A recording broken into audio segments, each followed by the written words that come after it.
Hello everyone. Okay, so in this video we are looking at stem and leaf plots or stem and leaf diagram.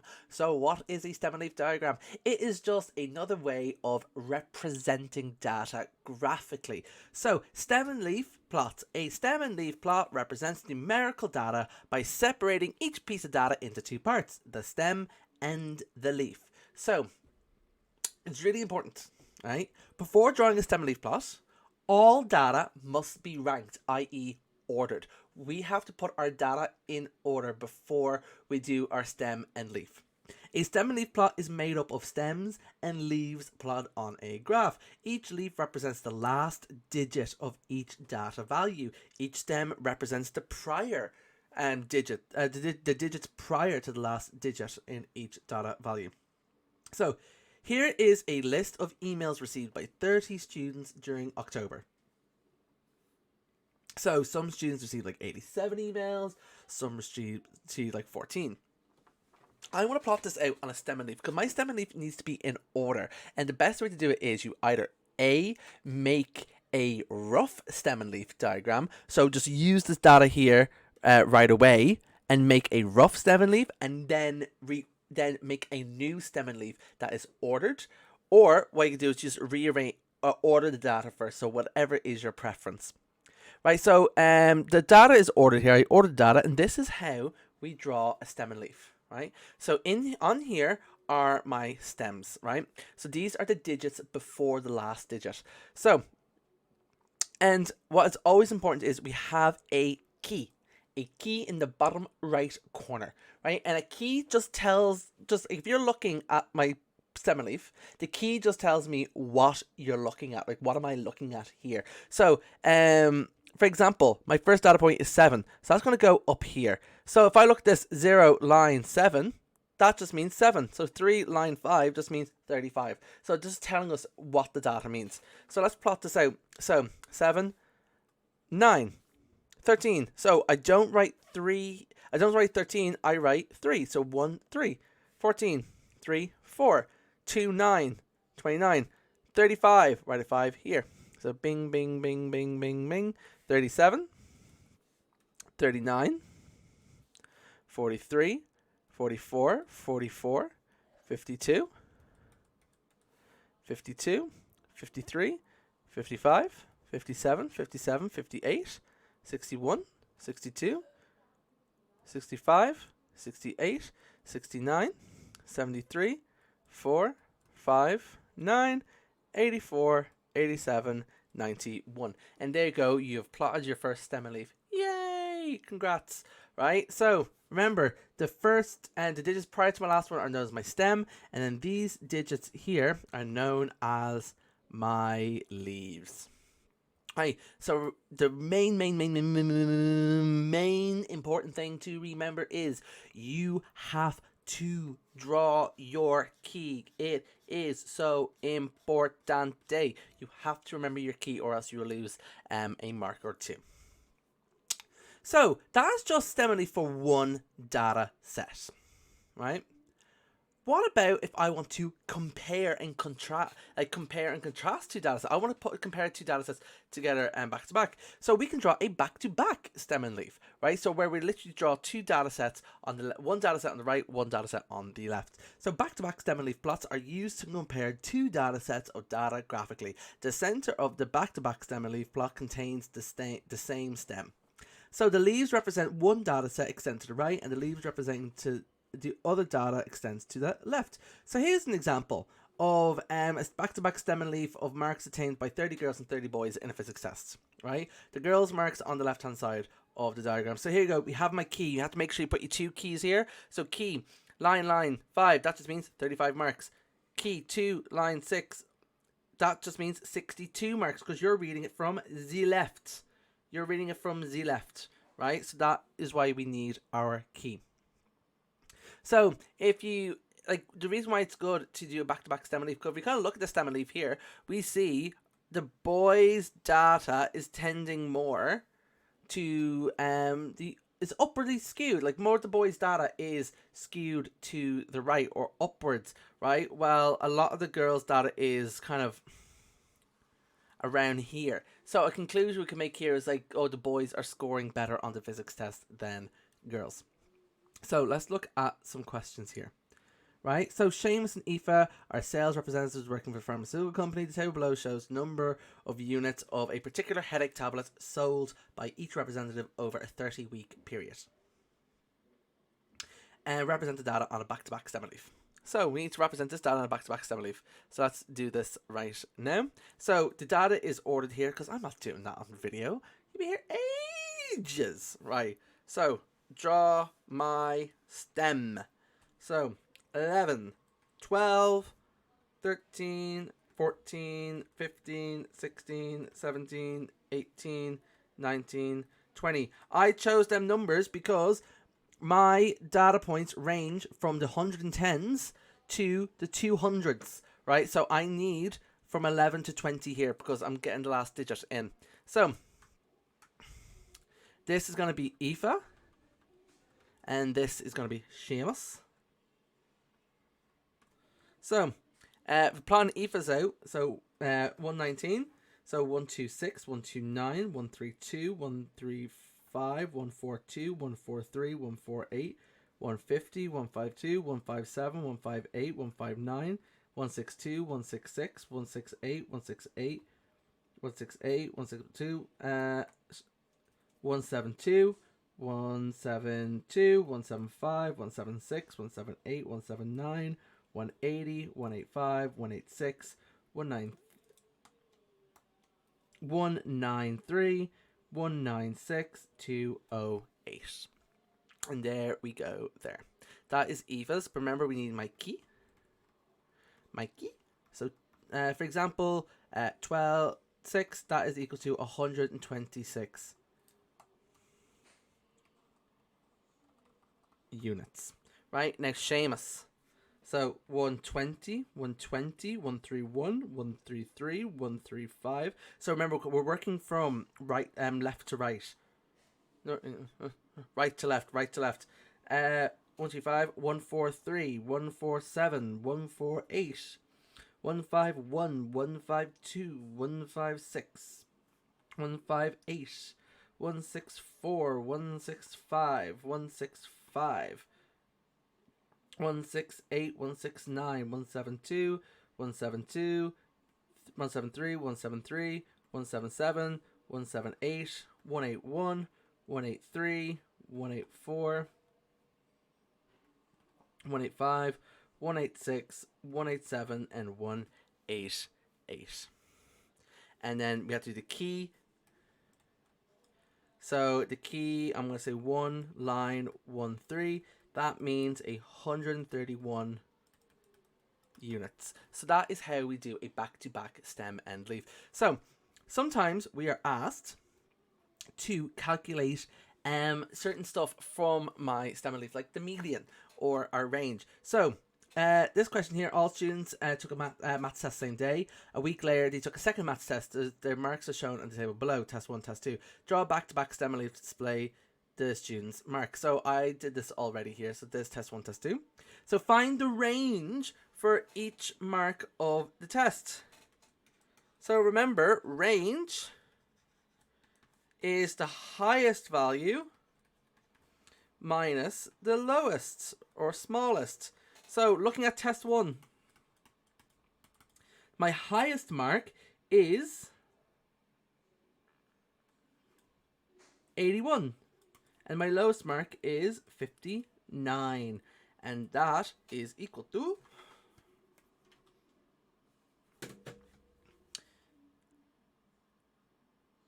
89, not 81, 89. Oops. That's 89 minus 59, which is equal to 30. Right? Test 2, my highest mark is 98. And my lowest mark was 62. And that is equal to 36 marks. Right? And there's my range. Now, the second part was asked us to calculate the median, or the middle value. So there's two ways to do it. You can. So remember, we want to calculate the middle value. So what we could do is we can start ticking them off from lowest to highest. So lowest, highest, highest, lowest, highest, lowest, highest, lowest, highest, lowest, highest, lowest, highest, lowest, highest, lowest. And I find here, this is my median. My median is, sorry, not that. So ding, ding, ding, ding, ding, ding, ding. 81, 71, sorry, there you go. 81, 71, 79, 72, 80, 78, 72, 78, 73. Here, this is my median, right? And I have just proven why you don't do this, because it gets really tricky, right? It gets tricky. So what we're going to do is we're going to do our normal thing here. We're going to divide the number of data points I have and divide it by 2. So that is equal to, so how many data points do I have? I have 1, 2, 3, 1, 2, 3, 4, 5. I have 15 data points. So my median is going to be 15 divided by 2, which is the 7.5. We round up. So it's be the 8th value. And we're going to look at the 8th value for test 1. That's going to be 1, 2, 3, 4, 5, 6, 7, 8. There it is. Right? So my value here for test 1 is equal to 77. Right? Test 2, the exact same, 15 people did it. So I'm going to be looking for the 8th value. And the 8th value here is 1, 2, 3, 4, 5, 6, 7, 8. Right? And the second median is 80 marks. So just comparing and contrasting them. So the median for test 1 was 77 and the median for test 2 was 80. Well, obviously they did better in the second test. They probably had more time to study, etc. Alright, so let's look at some exam questions now. So this one's a bit tricky here, so I have it side by side. Right, so the table below shows the rates of birth, marriages and death in Ireland from 1990 to 2010. The rates are per 10,000 of the estimated population. So, like in the year 1990, there was 151 births per 10,000 people. There was 51 marriages per 10,000 people, and there was 90 deaths per 10,000 people. So, we are asked here now to calculate. Sorry about that. So we are asked here, part A, complete the back-to-back stem and leaf plot to show the marriage rate and death rate in Ireland during the period covered in the table above. So we're looking at marriage and death rate. Sorry, I don't know why it keeps going up here. Right. So marriage rates, death rates. Right. So we need to plot this out.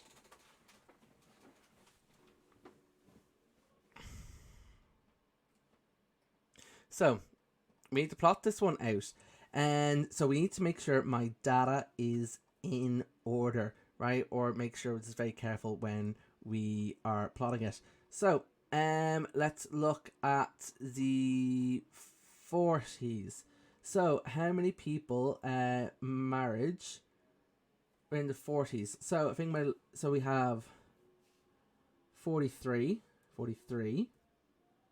I think that's it. So 43. Then let's look. I think the next highest one is 45. Now obviously you're gonna write these out. I'm not, because this is a video and I can't be here for like 20 minutes writing all this out. It'd be very boring to watch. Not like they're not already boring. Anyway, 45, and that's it. I think so let's try 46. So 46, 46. So 46 appears twice. 46. 47. 47. That's it. And then 48. No, 48's no, and 49. So 48, 49. Right, now let's look at the 50s. Right, is anyone's 50? 50. There's 3 50s. So 1, 2, 3. 51, there's 1, 2, 3 51s. Right? Then there's 1, 2, 3, 4, 5 52s. 1, 2, 3, 4, 5. And there we go. Now let's look at the death rates. And so the death rates. So I think my lowest value is 60. I think 61. 61 is my lowest value. So put that in here. 61. Then I believe it's 63. 63. So 3, 3. Then I think we have a 64 here.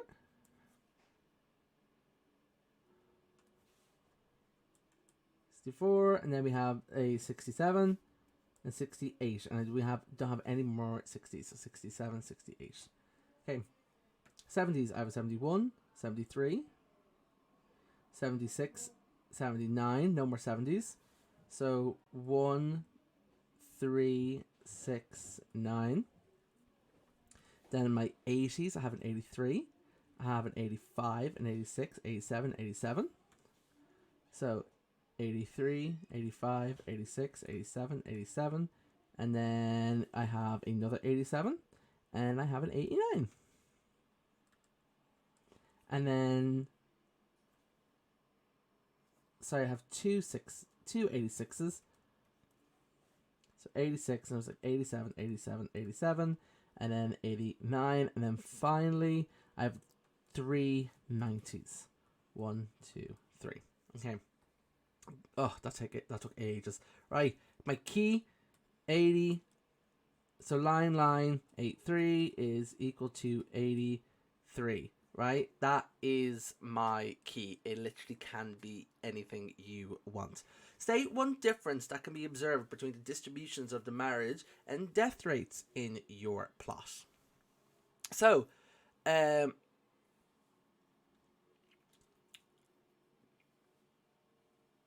So my marriage rates, right? They asked me to comment on the distribution. My marriage rates are grouped at the bottom, while my death rates are kind of grouped more at top. So what does this tell us? This kind of tells us marriage rates are lower than death rates, right? Which makes sense. It actually does make sense if you think about it, right? Because not everyone gets married. But everybody dies, you know? Like, not every dead person was married. But every married person is gotta die. It's sad, but inevitable. You know what I mean? Right, so, marriage rates.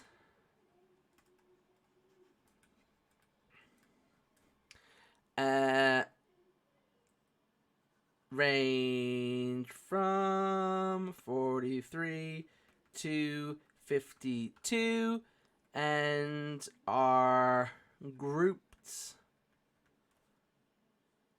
at the top of the plot. Right? Well, death rates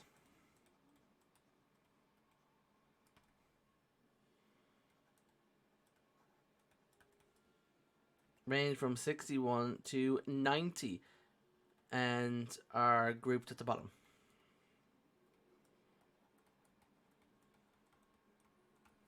Right. Find the median and interquartile range of the yearly marriage rates in Ireland from 1990 to 2010. So we're looking for the marriage rates, the median and the interquartile range. So, median. So how many data points do I have here? I have 1, 2, 3, 4, 5, 6, 7, 8, 9, 10, 11, 12, 13, 14, 15, 16, 17, 18, 19, 20, 21. So, the median is going to be, so my Q2 is going to be 21 divided by 2, which is 11, which is 10.5, which we round up to 11. So, it's going to be the 11th value, which is going to be 1, 2, 3, 4, 5, 6, 7, 8, 9, 10, 11. So, this is going to be my median. Or my Q2, my median. Now, the interquartile range, I need to find my upper quartile and I need to find my lower quartile. So that means I need to find my median of my data to the right of my number and the left of my number. So how many points do I have here? So 1, 2, 3, 4, 5, 6, 7, 8, 9, 10. So Q3 is going to be equal to 10 divided by 2, which is going to be the fifth value. But it's a whole number, so we're going to take the fifth and sixth. So if we look at the fifth and sixth value here, so 1, 2, 3, 4, 5, 6, right? We take these two values here. 1, 2, 3, 4, 5, 6, 7, 8, 9, 10. Going to be 2 plus 1 divided by 2 is going to be 1.5. That is going to be my Q3 right here. And then my Q1, well, 1.5, sorry, 51.5. And then my Q3, my Q1 is going to be, so 1, 2, 3, 4, 5, 6, 7, 8, 9, 10. So that's going to be my fifth and sixth value as well. And that is going to be 1, 2, 3, 4, 5, 6. So 5 and 6 is just 46, 46. And that is just going to be 46. So Q1 is going to be 46. So interquartile range, Q3 minus Q1 is going to be equal to 51.5 minus 46, which is going to be equal to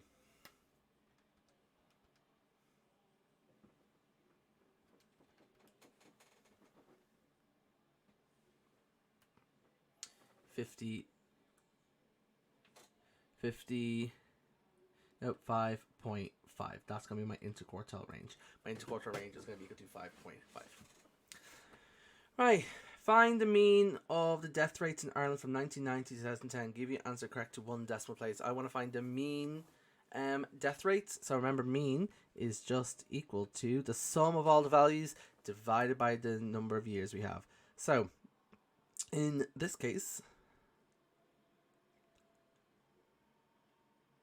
it's going to be 1645 divided by 21, which is equal to 78.3 years. Right? So what I just did was I just added all the death rates up. So 90 plus 89 plus 87 plus 90 plus 86 plus 90 plus 87 plus 86, 85, 87. Add them all up. You get 1,645 divided by 21. You get 78.3 years. That is the mean death rate. I would say not years. Sorry.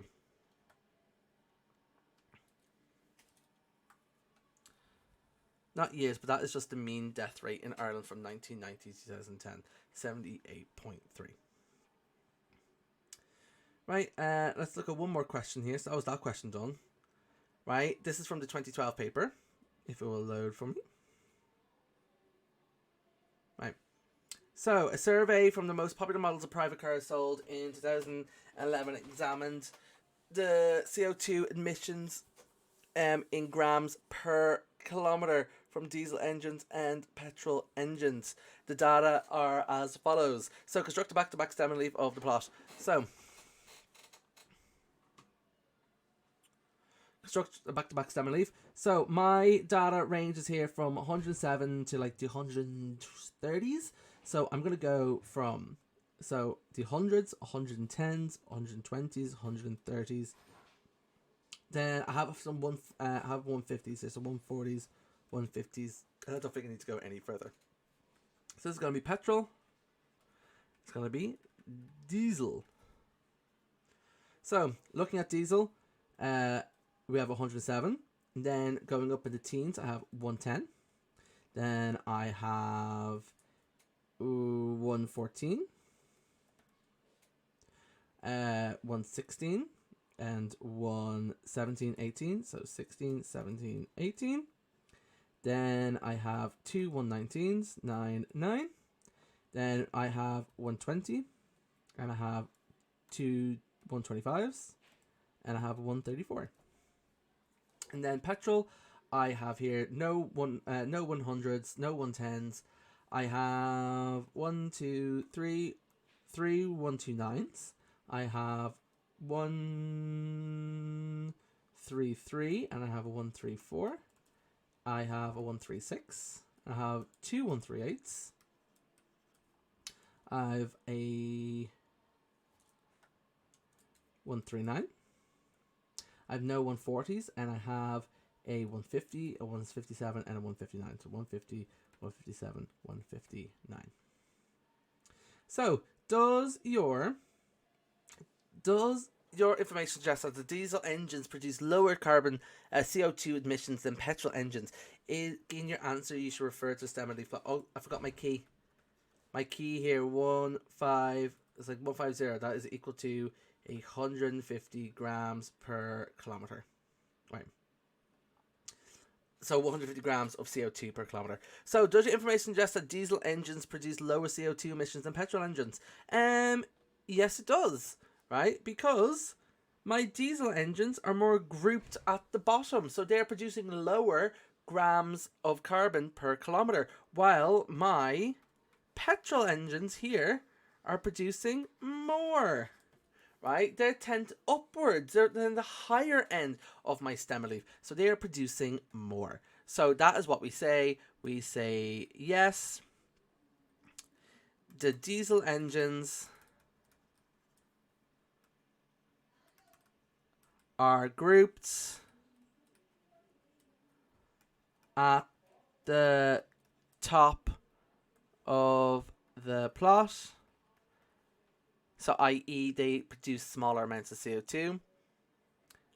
And then it's asking us also here, and so it's asking us, in this answer, you refer to the stem and leaf plot. That's what we did. And an appropriate measure of central tendency. So, central tendency is mean, median, or mode, right? So we just have to comment on one of them, right? So in this case, if we say median, so not median, sorry, does it say central tendency? Yes, it does. So if we look at the mean here, if we calculate the mean of diesel engines, right? So add them all up and divide, you are going to get a mean of 119 grams, right? So it has a lower mean of 119 grams per kilometer than petrol.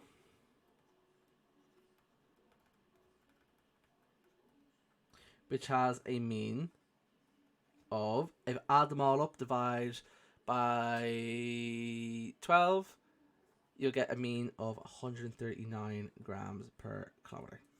Right? So there we go. That's why diesel is better than petrol.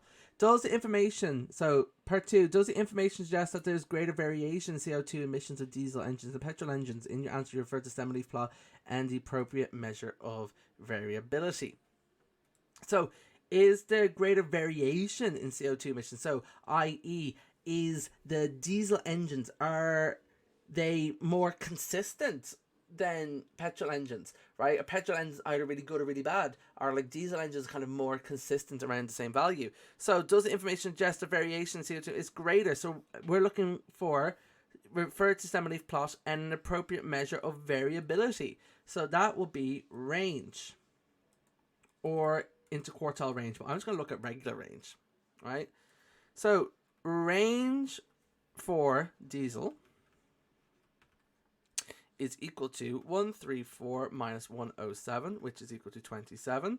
And then for petrol, my range is, my biggest value is 159 and my smallest value is 129, which is equal to 30.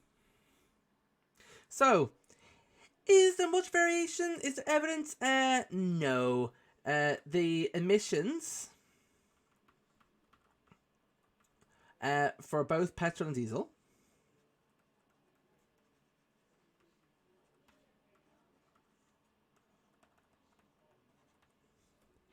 petrol and diesel are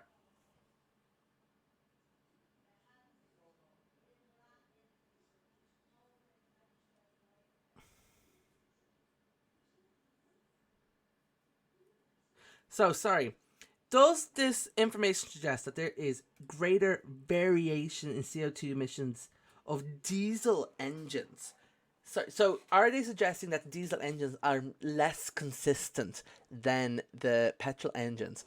Um, no, because the emissions for petrol and diesel.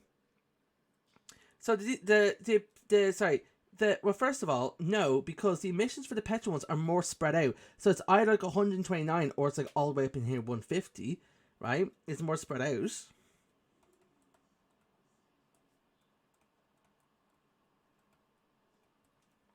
It's more spread out. And if we're commenting on variability, diesel has a lower range.